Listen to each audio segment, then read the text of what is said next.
That is right, ladies and gentlemen. Welcome back to another episode of the JDS podcast, a podcast where this is a session of relaxation, a session of laughter, a session of entertainment, and along with that, hopefully you end the episode with a smile on your face. Isn't that right, Daniel? That is right. That's what we want. That's what we want. How is your week, Daniel? How have your weeks been? They've been pretty good. Nothing too much happening.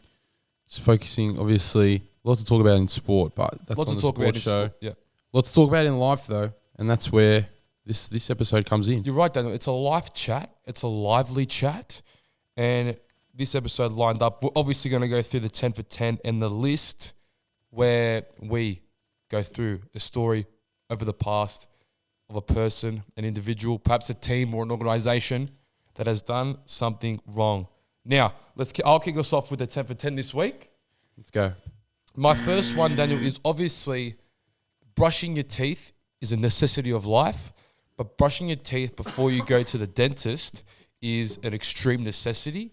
Now, we obviously had our 6-month dental appointments recently. Yes. Check up and clean. It's never a check up and clean. It's obviously more than that. They try to milk you for money. But the head noise around getting that perfect brush before the dentist. I don't get it. Like, if you got problems with your teeth, brushing your teeth before, I don't think it's going to be much help. It means nothing. But it's then just again, I do it every time.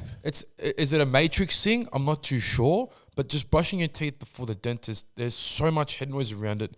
And when it's something you do every day, it should just come naturally. Yeah, it's just, I feel like it just takes a bit of the fear out of it for some people. Yeah. But if you're... Perhaps preparation. If you've got something wrong with your teeth, brushing your teeth before, 5 minutes before you go to the dentist isn't gonna do too much, I don't think. Anyway, my first topic is on the topic of TikTok. So obviously the other night, some may have seen that we went live on TikTok together for the first time. Correct. And we received 2 gifts from a viewer. And Shout out to the viewer. These gifts actually valued up to 1 whole cent. 1 cent we got. So my question is, how do people live off TikTok? Because I know if you're famous, it can come with things such as sponsorships, partnerships, whatever. But promotions. What is the value in doing that? If you get 100 of those gifts, you get $1. Yeah, but obviously the gift might have been not the top tier gifts. I think the gifts you can. Dude, surely the highest maximum is like $1,000. No you can way, donate it's 1,000. Surely it's like 5. I think you can donate $1,000 if you wanted to a TikTok creator. That I'm is. pretty sure it's 1,000. Look, hopefully at our next live stream, maybe we'll snag one of those by a viewer. But look, at the moment our earnings are at 1 singular cent. Anyway, yours next one. Daniel, the other day I was waiting to go to tutoring. Now, in Maroubra Junction, there's that car park in the middle of the street, Anzac Parade, I believe. I'm not good with geographical streets directory, but I was just waiting in there. I was waiting in the car park outside my car. Next minute, I had my AirPods in, so I was mute from the environment around me. Next minute, this gentleman came up to me out of nowhere and starts roaring at me. Roar. In his mouth with his car? With his mouth. Speech. Roar, right. And I as I would, I shut myself. I was like, what is going on? And then he persisted to say to me, what are you doing here? What are you doing here? Now, did I take that in relation to my ethnicity? Was I taking it as a racial slur? Maybe I was. But it's just and I'll go into this later. It's the theme for my topics is artificial intelligence.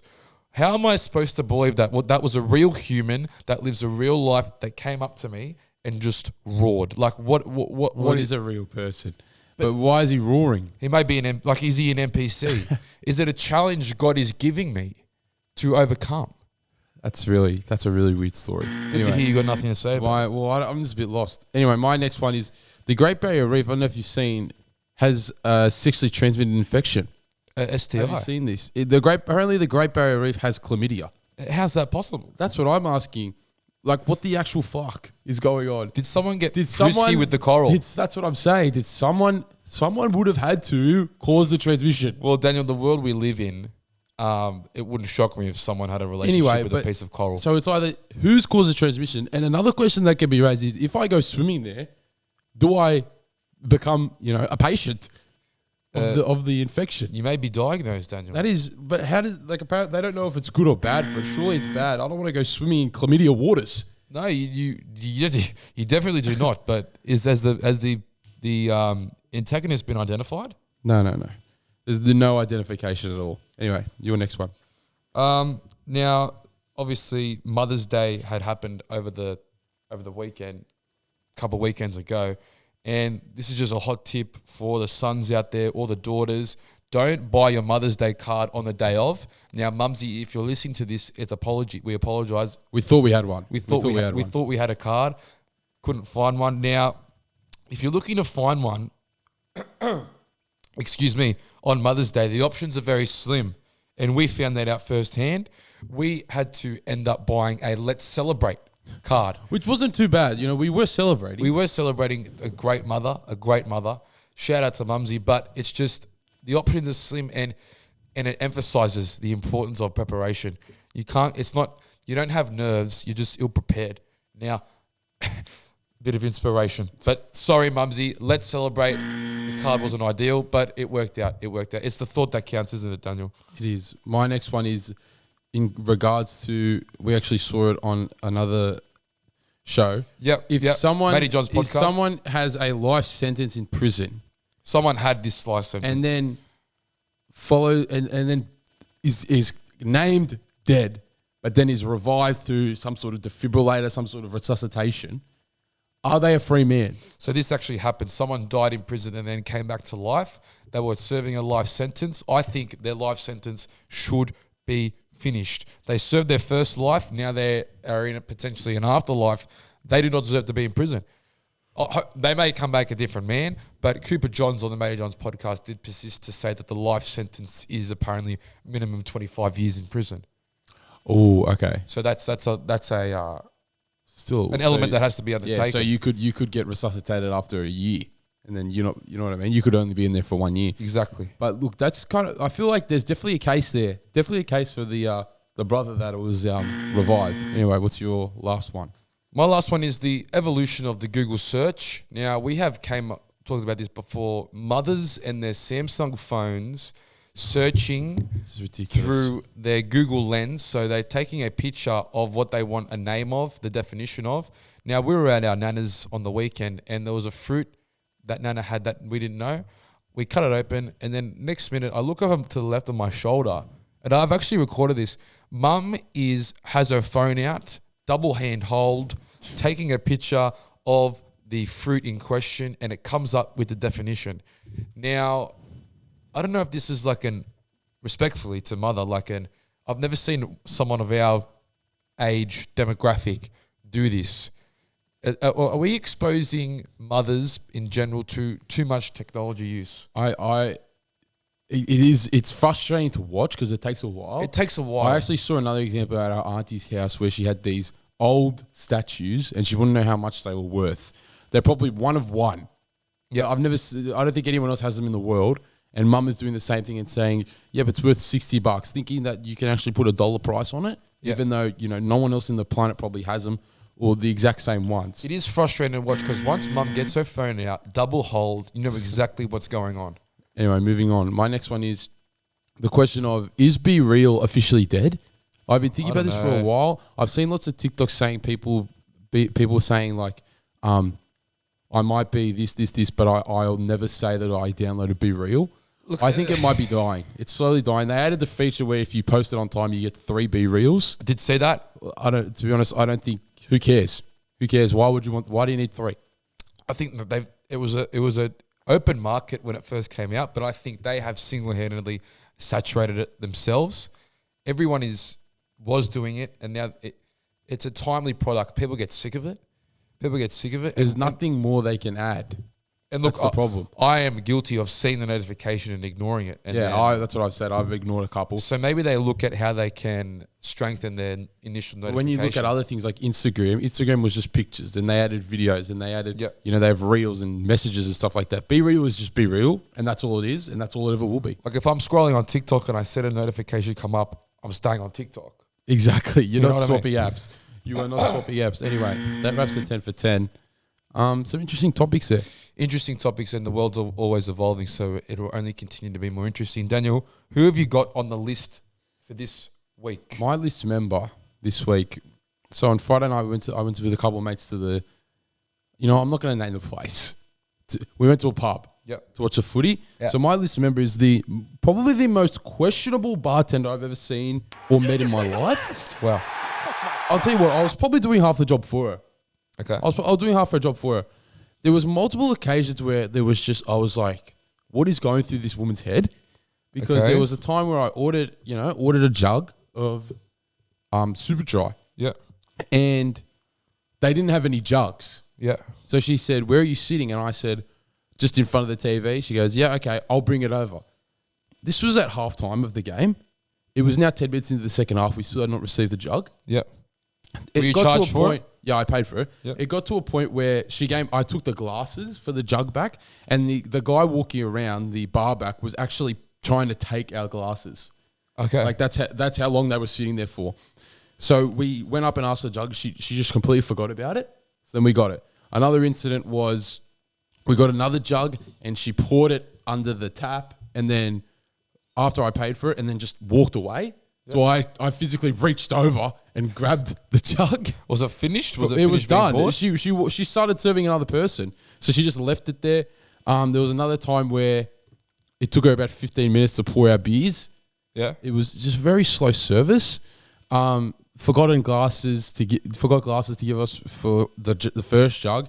And I also this is a bit of an honorable mention. We've talked about on the podcast before, people talking to you like they're your best mate. In what world? What people? Like workers, employees? Workers, yes. So this guy comes up to us. This is when she forgot to bring the jug. And we had 3 schooners stacked up. And he goes to them, and we're like, oh, no, we're not in a jug. He goes, oh, you boys are still using those skewies. I was like, He's just doing his job, Daniel. Come on, that's a bit over the top. He's just guest engaging. He's doing a bit too much. I was like, who has ever called it a skewy? And who do I'm sorry, like if you want to come watch a footy with us, that's fine. But that's not the first way to approach. He's engaging with the guest. That's my list member. Very Daniel. Questionable. I think, her pay for that shift, I should be receiving a cut. If you have to reach over and physically grab your drink from under the tap, that's not a good look. Anyway, that was my list member. Who's yours? Well, my list member is a community. I'm going to call it a cult. Now, obviously, we don't like to talk about much sport on this, but I'm just going to mention state of origin. Now, my list mention is basically state of origin, New South Wales, Queensland fans. You just made the list. Interesting. Now, it's not really let me just elaborate. Sorry, excuse me for my dribble. I saw one at work last night, a New South Wales Blues fan wearing a Blues training shirt. Now, in my opinion, New South Wales fans and Queensland Origin fans specifically are some of the most dangerous people in the country, maybe even the planet. These people only support State of Origin. They're very dangerous. They don't support it. They most likely do not support an NRL team. They just support State of Origin. So they support 3 games a year. 3 games a year. Round 1 comes around. They're already putting in their team list for potential lineups. They're already thinking Origin. They're already elaborating with the coaches. They're predicting team lineups. They're predicting man of the series. They're predicting how the series will go. Now, if you know any of these people, just look out. Be very careful. They are some of the most dangerous people on the planet. And you can refer the game of Origin to how these people are. Origin, very aggressive. The fans, very aggressive. Origin, very physical. The fans look like they could bash you and put you down in an instant. Now, that's just my opinion on Blues fans and Queensland fans specifically. Maybe they should look at perhaps supporting an NRL team. They look very. This guy I saw last night looked very stressed. He looked very. Probably the most stressful week of his life. Exactly, and to be hyping it up for 3 weeks of the year, out of the 52-week year, you're stressed. You're going to be on edge. Surely they just do it because if they supported an actual team, they couldn't handle that much stress for 27 weeks of the year. At least, and then you talk about finals. That's what I'm saying. At least it's just probably something they can't handle because they're barely coping with the state of origin. But then if if they lose, you got to wait a whole year. They froth it, Daniel. They froth it. So if you know anyone of this nature, of this stature, look out for them and look out yourself, because just keep, don't make eye contact. keep it. Don't make eye contact, Daniel. I'm gonna rebut that and say keep an eye on them. But yeah, that's my list mention. But obviously, each to their own. If that's what they enjoy doing, let them do it. And that's why State of Origin fans specifically are on my list for this week. Interesting. Completely different list mentions there. Usually we're on some sort of same wavelength, but that was very widespread. Anyway, that wraps it. That wraps another episode of the JDS podcast. Hopefully, as we said at the start, you finish with a smile on your face, a bit of laughter, maybe perhaps a giggle. Daniel, anything from you to wrap it up? I've got nothing. I've said my piece. I got my emotions out about the bartender incident. We talked about some interesting topics. I'm happy. I'm leaving with a smile on my face. Well, you just made me leave with a smile on my face. That's it. Let's wrap it up. Let's trot as per usual. Ladies and gentlemen, enjoy your week ahead. Have a great week. Ciao, bello.